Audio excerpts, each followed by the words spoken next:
Halo, nama gue Gilang. Ini dengan istri gue tercinta, Ivo. Kita adalah tetangga kalian yang baik hati, suka menabung, dan suka menolong. So, if you're having a kid or expecting to have a kid, Welcome to the club.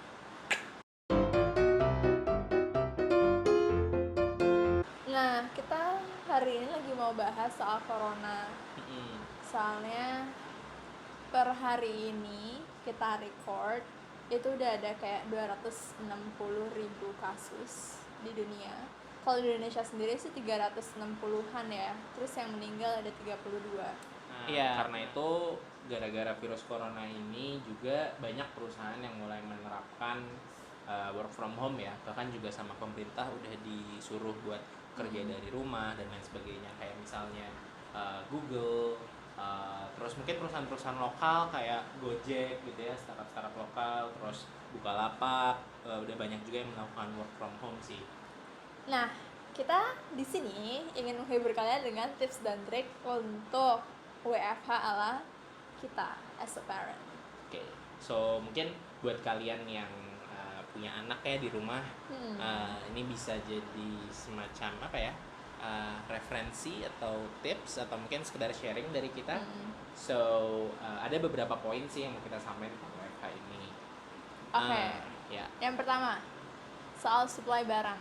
Gimana tuh? Jadi soal supply barang ini banyak banget yang mulai panic buying ya. Kayak kemarin tuh beberapa hari yang lalu kita mau beli hand sanitizer sama barang-barang di supermarket tuh pada habis dan harganya mahal banget. Kayak masker, harganya berapa? 400.000. Oke, let's stop panic buying, guys. Karena kayak it won't do any goods for you as well as it won't do any goods for the other people as well. Ya. Nah, oke, kita ngomongin balik lagi ke supply nih. Apa aja sih yang harus kita miliki? Nah, sebenarnya gampangnya kita pecah jadi 3 kategori utama nih, guys. Kategori yang pertama nih makanan gitu ya. So, kalau kita biasanya itu nyiapin kalau dalam keadaan kayak gini sih biasanya maksimal sih 2 minggu ya. Kita biasanya tuh nyiapin makanan tuh beli grocery seminggu sekali. Tapi karena kondisinya lagi kayak gini, ya kita coba push jadi 2 minggu lah. Tapi bukan berarti kita panic buying gitu. So make sure menu-menunya udah sesuai. Jadi kalau bisa udah dipikirin dulu ya menunya ya. Iya, jadi kayak nggak datang ke supermarket nggak tahu apa terus kayak semuanya dibeli. That's useless. Kalau kalian punya anak juga nih, penting nih buat mikirin efisiensi menu sama si makanan anak. Terutama misalnya anak yang udah empasi ya, yang udah mulai makan gitu kan untuk bayi. Nah, sebisa mungkin biar efektif pilih menunya tuh yang sama. Kayak misal nih anak kita suka banget makan sop ya. Ya mau nggak mau ya kita juga harus makan sop juga gitu. Terus kita berdua suka banget makan pedes. Ya karena dia nggak bisa makan pedes ya kita kurangin menu makanan pedes kita gitu. Jadi biar lebih gampang aja sih sebenarnya. Iya. Dan kalau kalian masih takut itu untuk ke supermarket, kan udah banyak nih yang kalian sebenarnya bisa belanja online kayak dari sayur bisa ada Grab, terus ada Gojek ada nggak?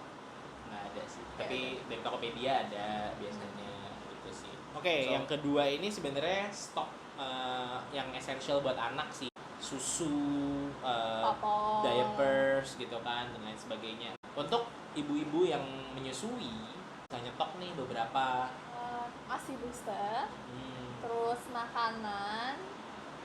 Tapi basicnya semua bisa online sih, kayak kalau misalnya belanja kalian takut untuk keluar. Ya. Nah yang ketiga yang perlu disiapin, yang penting banget nih sebenarnya adalah barang lain-lain. Kayak misal untuk emergency gitu, kayak misalnya lilin, baterai, hal-hal yang kayak gitu yang nggak bisa kita duga lah. Karena who knows, mungkin ada mati lampu dan lain sebagainya. Terus kalau bisa, kalau di rumahnya emang punya tukang air langganan untuk nganterin galon dan lain sebagainya, make sure nomornya disimpan juga gitu. Karena bisa telepon. Bisa telepon, jadi kita nggak perlu keluar rumah. Nah itu udah beli yang penting aja, nggak usah beli semua. Tuh. Semua bisa dibeli online sekarang. Poin kedua itu lebih ke behavior kita sih. Kalau misalnya dua-duanya kerja ya, gimana kita bisa satu sama lain ngejadwalin untuk WFH di rumah. Terus habis itu kan nggak mungkin ya kalau misalnya WFH tapi nggak didistract sama anak. Nah, jadi harus sering gantian satu sama lain. Terus bikin jadwal, misalnya kayak bangun pagi, keep the usual habit.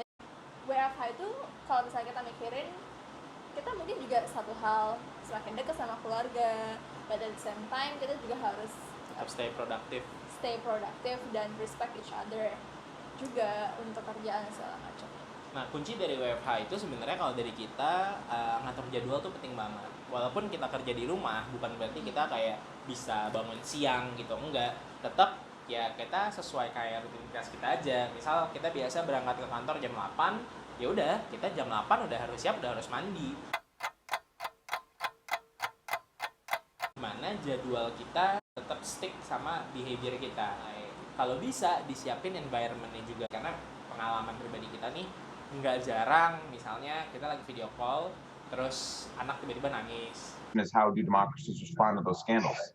And what will it mean for Ya, nah jadi itu make sure rutinitas kalian tuh tetap terjaga lah, produktif gitu, olahraga dalam rumah, video call, kalau misalnya perlu untuk meeting dan lain sebagainya.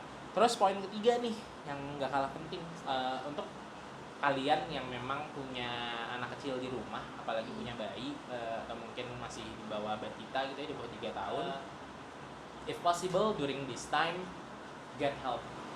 Nah, get helpnya gimana? Mungkin bisa minta tolong orang tua untuk tinggal dulu di tempat kita selama seminggu gitu ya. Ya, tapi kalau misalnya dari luar kota sih nggak usah ya. Iya, kalau dalam kota bahaya aja. Juga. Misalnya kayak di kota yang sama, kalian masih belum tinggalnya udah pisah sama orang tua, mungkin bisa minta orang tuanya untuk bantuin datang, atau mungkin bisa dialihfungsikan nih. Misal kalian punya mbaknya biasanya masak nih. Nah, ini kita switch aja, kita gantian. Jadi kita yang masak, mbaknya bantuin jagain anak.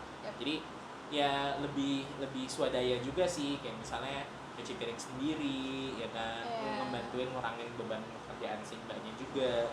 Nah, iya, terus kayak kembali lagi harus ngebagi satu sama lain. Kalau misalnya kalian biasanya ke daycare terus gak ada orang tua juga, nanti WFH-nya bagi tugas saja satu sama lain, kayak aku nanti jam berapa ngurusin anaknya, kamu jam berapa ya.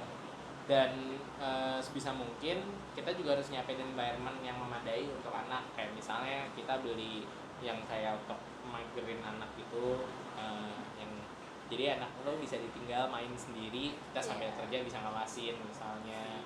Dan ya make sure dalam keadaan kayak gini kita tetap stick sama jadwal kita sih intinya. Yep. So that's it from us. That's it from us. Thank you for watching. Jangan lupa buat subscribe, likes videonya, share, ketik di komen kalau misalnya emang ada yang mau disampaikan. Sebagai sama parents, boleh loh mungkin di share kira-kira gimana sih kalian di masa karantina ini. Di masa karantina ini kalian ngapain aja gitu. Nanti mungkin kita akan comes out with another video tentang tips WFH, parenting, dan juga mungkin kita juga akan ngasih beberapa insights juga ya dari kita sebagai millennial parents gitu. So see you guys, bye bye.